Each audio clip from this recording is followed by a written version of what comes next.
September 12, 1997, RCMP officers arrived with a search warrant at the northern British Columbia trailer where 19-year-old Crystal Henricks lived with her 38-year-old husband, James Bennett, and their 2-year-old child. Linking disturbing reports that had come into the detachment over a 2-year period, officers feared for the lives and safety of area teens. I first became aware of the case, actually. The RCMP in town here are very good with allowing the media to go and check the log from the night before.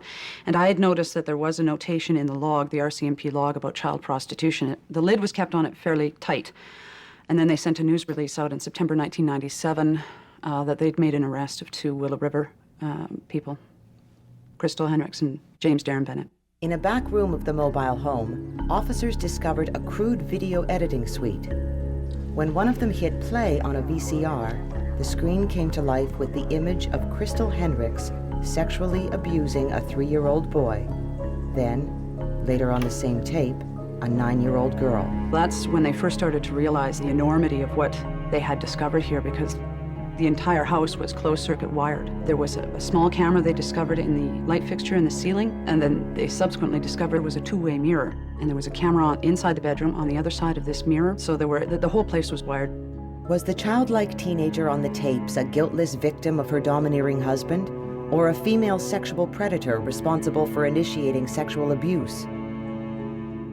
It was a disturbing question that rocked the community's perception of the gentler sex. We view women as nurturing, caring, innocent.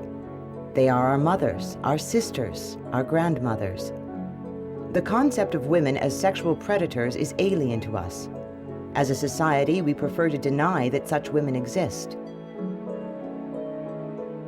When stories of sexual abuse by women make headlines, they are viewed as isolated incidents. The women are often thought of as victims rather than offenders. And if the target of the abuse is a boy, his experience will likely be celebrated as an early sexual initiation. There is even doubt among some professionals that women are capable of experiencing deviant sexual arousal. But recent studies reveal that sexual abuse by women is much more common than was previously believed. It's one of the most underreported criminal offenses in our society, and in the rare case that it is reported, the woman responsible for the abuse is unlikely to be charged. Offenders usually know their victims, and, most often, are related by blood. Through the abuse, they are satisfying their own needs ahead of those of the child. They are anything but innocent.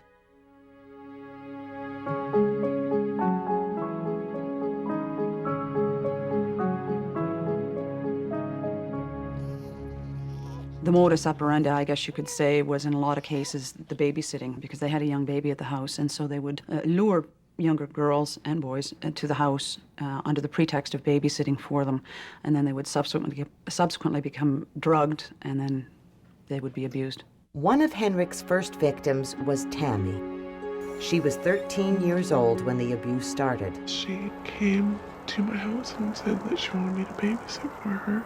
And I've done lots of babysitting jobs before, so I didn't think anything of it whatsoever, especially her being a mother herself.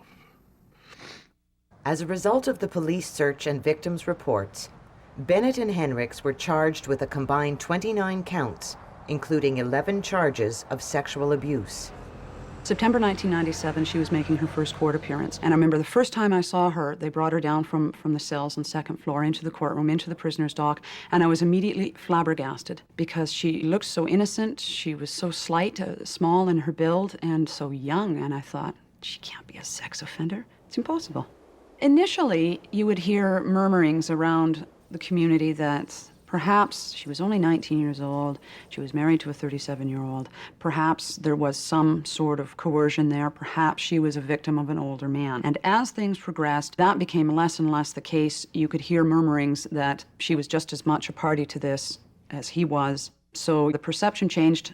It was a subtle progression, but it changed. Crystal Henricks falls into the category of sexual co-offender, one of 3 profiles used to define the behavior of female sexual predators. The co-offender is the most likely to come to the attention of the authorities. After her arrest, Crystal Henricks claimed to have been in a drugged stupor during the abuse and denied all responsibility. But during the police investigation, it became increasingly clear that Henricks located the victims, transported them to Willow River, administered the drugs, and engaged in acts of sexual abuse against them.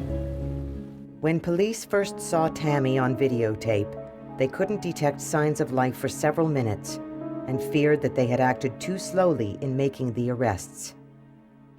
Well, after we got out to the residence, there was no child there.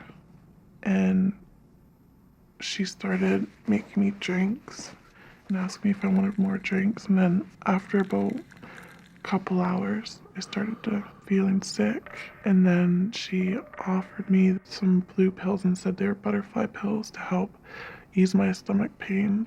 And then it just seemed that every time I'd take butterfly pills that they were supposed to make me feel better, and then I'd fall asleep.